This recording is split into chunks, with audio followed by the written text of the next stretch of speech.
This is probably one of my most special experiences that I've had. It's very, very personal to me. So by now, I started to realise that whenever spirit are connecting to me, if I'm going to experience something that's special through my guides or angels, I get a sensation in my ear. Lots of people get buzzing, but mine is a fluttering. Almost feels like there are butterflies flapping around in my ear, and what accompanies the flapping in my ear is this most insane tickling feeling, usually around my stomach area, and I just don't like to be tickled, so I find it absolutely excruciating. It really alerts me, and what I've learned over the years is if I relax, then it's a lot easier. Sometimes I do fight it and I don't have the experience, but I try not to do that these days, now I understand. But on this occasion, I relaxed and I didn't know where the experience was going to take me, I didn't know what was going to happen, but I let go, and I'm so glad that I did, because a couple of years before, I had my second ectopic pregnancy, which really affected me because the first time was bad enough. Going through something 2 times, it's not pleasant.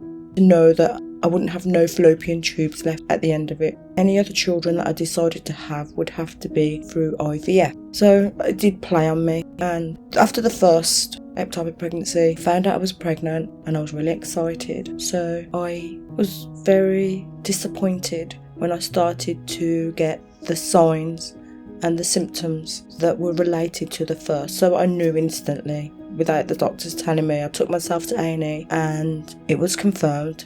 So that night, I had to wait till the next morning for my operation. So that night I lay there and held onto my fallopian tube where I knew the baby was growing, and I spoke to it and I said my goodbyes. The next morning, had the operation, got through it, and I'm quite a strong individual. So although it did affect me, I didn't have a breakdown or anything. Luckily, I've been born with a resilience and the power and energy to smile and laugh and to get through things. So I did get by.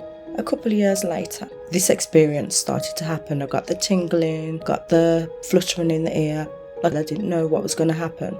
But on this occasion, I was taken, not physically, I didn't see anybody. I was in my bed one moment, and in my dream experience, I found myself sitting in a waiting room.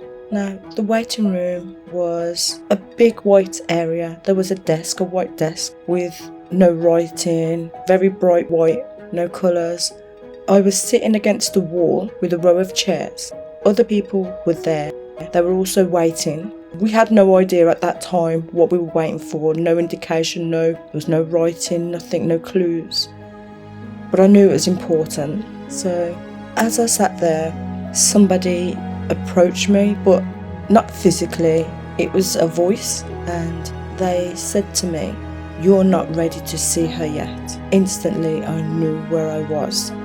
And I said, I'm ready. They said, "No, we don't think that you're ready to see her yet." And I really enthusiastically told them that I was. I am ready.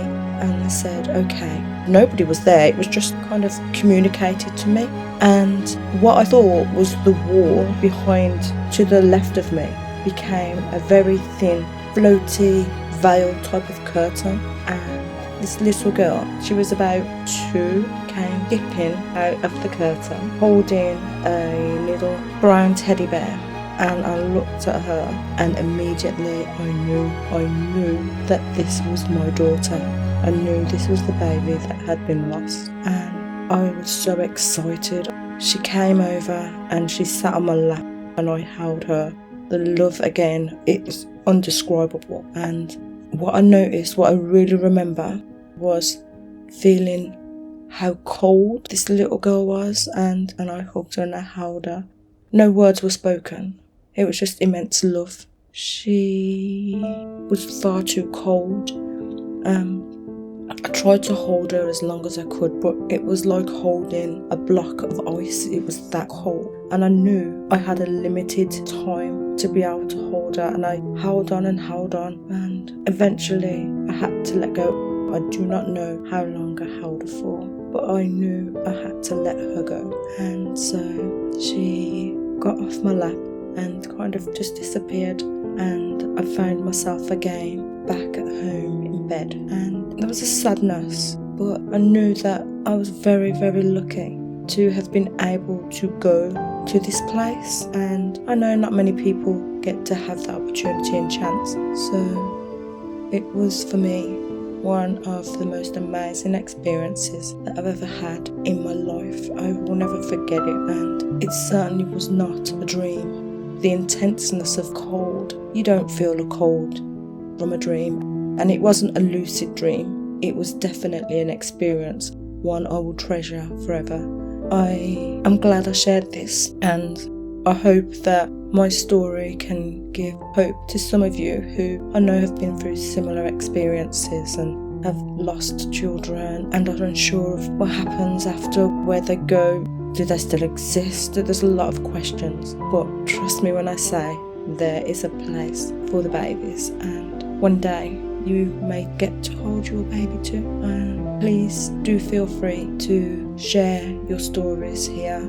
It's a non-judgmental and loving place, so please share. Please be respectful of other people and show your love, because this is a very hard subject to deal with. Thank you so much for listening and being here, and thank you for all of your support.